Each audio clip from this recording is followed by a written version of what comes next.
জুলাই আগস্টের গণ-অভ্যুত্থানের ঘটনায় মানবতা বিরোধী অপরাধের সাবেক প্রধানমন্ত্রী শেখ হাসিনা, সাবেক স্বরাষ্ট্রমন্ত্রী আসাদুজ্জামান খান কামাল ও সাবেক আইজিপি চৌধুরী আবদুল্লাহ আল মামুনের বিরুদ্ধে অভিযোগ গঠনের শুনানি শুরু হয়েছে। তবে শেখ হাসিনার পক্ষে রাষ্ট্রনিযুক্ত আইনজীবী দাবি করেছেন এ অভিযোগ সঠিক নয়।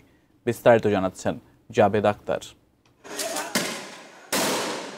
জুলাই আগস্টের গণ-অভ্যুত্থানে সংঘটিত মানবতা বিরোধী অপরাধের অভিযোগে ক্ষমতাচ্যুত প্রধানমন্ত্রী শেখ হাসিনার বিরুদ্ধে আন্তর্জাতিক অপরাধ ট্রাইব্যুনাল ১ আনুষ্ঠানিক অভিযোগ আমলে নেন গত ১ জুন। শেখ হাসিনার পাশাপাশি এই মামলার অন্য দুই আসামি সাবেক স্বরাষ্ট্রমন্ত্রী আসাদুজ্জামান খান কামাল ও সাবেক আইজিপি চৌধুরী আবদুল্লাহ আল মামুনের বিরুদ্ধে ৫টি অভিযোগ আনে প্রসিকিউশন।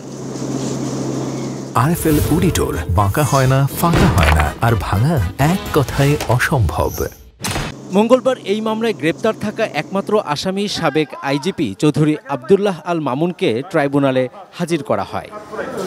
বিচারপতি গোলাম মর্তুজা মজুমদারের নেতৃত্বাধীন ৩ সদস্যের আন্তর্জাতিক অপরাধ ট্রাইব্যুনাল ১-এ এই মামলার অভিযোগ গঠনের শুনানি মঙ্গলবার সরাসরি সম্প্রচার হয়। চিফ প্রসিকিউটর মোহাম্মদ তাজুল ইসলাম শেখ হাসিনা, সাবেক স্বরাষ্ট্রমন্ত্রী আসাদুজ্জামান খান কামাল ও আইজিপি চৌধুরী আবদুল্লাহ আল মামুন কিভাবে জুলাই আগস্টে মানবতা বিরোধী অপরাধ করেছেন তার সুনির্দিষ্ট ৫টি অভিযোগ আদালতের কাছে তুলে ধরেন। আসামি শেখ হাসিনা কর্তৃক ছাত্র জনতার উপর হেলিকপ্টার, ড্রোন এবং প্রাণঘাতী অস্ত্র বা লিথাল ওয়েপন ব্যবহারের মাধ্যমে আন্দোলনকারীদের হত্যা করে নির্মূলের নির্দেশ এবং তৎকালীন স্বরাষ্ট্রমন্ত্রী আসাদুজ্জামান খান কামাল, তৎকালীন আইজিপি আসামি চৌধুরী আবদুল আল মামুন কর্তৃক আসামি শেখ হাসিনার উক্ত নির্দেশ বাস্তবায়নে সহায়তা, সম্পৃক্ততা এবং ষড়যন্ত্রের মাধ্যমে মানবতা বিরোধী অপরাধ সংগঠন করেছে, যা তাদের জ্ঞাতসারে কার্যকর হয়েছে।